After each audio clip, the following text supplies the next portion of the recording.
Bonsoir. La leçon 53 porte sur la subordonnée circonstancielle de condition. Voici un exemple. Je reprends le titre. La subordonnée circonstancielle de condition. On a vu la subordonnée circonstancielle de but. Et maintenant, la subordonnée circonstancielle de condition. Voici un exemple. Si vous prenez un taxi tout de suite, vous ne manquez pas votre train. Regardez, si vous prenez un taxi tout de suite, vous ne manquez pas votre train. Où est la subordonnée? La subordonnée, c'est celle qui commence par si. Jusqu'à tout de suite, si vous prenez un taxi tout de suite. Et la principale, vous ne manquez pas votre train. Alors, il y a un fait numéro 1 et un fait numéro 2, c'est-à-dire deux verbes. On constate ici que la subordonnée commence par si et elle est suivie d'un verbe au présent de l'indicatif. Et la principale contient aussi le verbe manquer au présent de l'indicatif. Donc, il y a deux faits, le fait 1 et le fait 2. Alors, que veut dire exprimer une condition? Exprimer une condition, c'est évoquer, c'est faire appel, c'est faire venir un fait, comme le fait numéro 1, un fait dont la réalisation est nécessaire pour qu'un autre fait se réalise. Le deuxième fait, c'est manquer. Je reprends cette règle. Exprimer une condition, c'est quoi?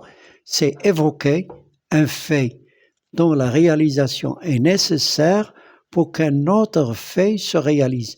Pour que ce fait numéro 2 se réalise, qu'est-ce qu'il faut faire? Il faut faire venir ce fait. Et ce fait est nécessaire à la réalisation du deuxième fait.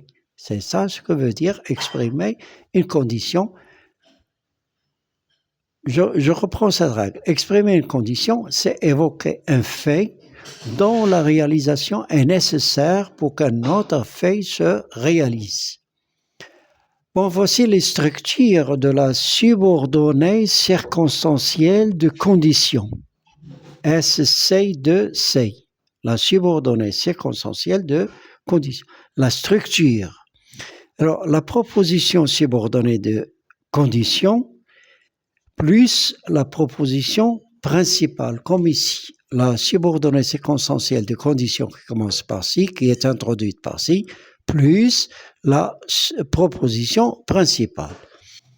Alors, dans le numéro 1, dans la proposition subordonnée de condition, il y a si plus le verbe au présent. Et qu'est-ce qu'on trouve dans la proposition principale? Un verbe au présent. Et nous disons si plus verbe au présent dans la subordonnée circonstancielle de condition, plus verbe au présent dans la principale. Deuxième règle, si plus verbe au présent, toujours dans la proposition subordonnée de condition, plus verbe au futur simple dans la principale. Ça y est?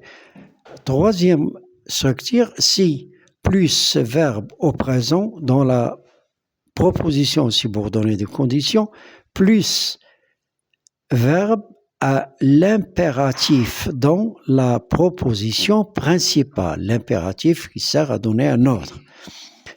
Deuxième structure, si plus verbe à l'imparfait, si plus verbe à l'imparfait dans la proposition subordonnée de condition, plus verbe au conditionnel présent. Et nous allons voir le conditionnel présent. Je répète cette règle. Si plus verbe à l'imparfait dans la proposition subordonnée de condition, plus verbe au conditionnel présent. Troisième règle. Si plus que parfait ou plus que parfait. si plus que parfait. Dans la proposition subordonnée de condition, plus verbe conditionnel passé. Et nous allons voir aussi le conditionnel passé de tous les verbes. Hein. Je répète cette règle. Si plus que parfait dans la proposition subordonnée de condition, plus verbe conditionnel passé. B. Alors là, nous avons exprimé la condition avec si plus ces structures-là. Hein. B. On peut exprimer la condition avec d'autres moyens. Le premier moyen, ou les premiers moyens, c'est à condition que, pourvu que, pour peu que. Plus subjonctif. Exemple, les travaux reprendront à condition que vous donniez votre accord. Voici un imparfait avec un futur. Les travaux reprendront à condition que vous donniez, c'est le subjonctif. L'autre moyen dans B, au cas où, plus verbe conditionnel. Au cas où, ou avec accent grave sur le U, plus verbe conditionnel. Au cas où vous prendriez une décision, mettez-moi au courant. Conditionnel présent.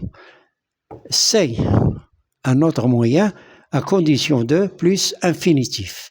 Des en cas de plus un nom. Alors là, à condition de plus verbe à l'infinitif, parce qu'il y a la préposition de, en cas de plus un nom, il y a la préposition de. Voici un exercice et tâchez de le faire. C'est l'exercice numéro 1. Je vous donnerai d'autres exercices. Mettez les verbes entre parenthèses au temps et au mode convenable. Si nous n'avions pas eu cette panne, nous arriver à l'heure. 2. Tu pouvoir emporter le livre si tu peux en prendre soin. 3. Si tu avais été un peu attentif, tu évitais ces fautes. 4. Si je vends à ce prix, je n'aurai pas de bénéfice. Au revoir et à demain pour la correction.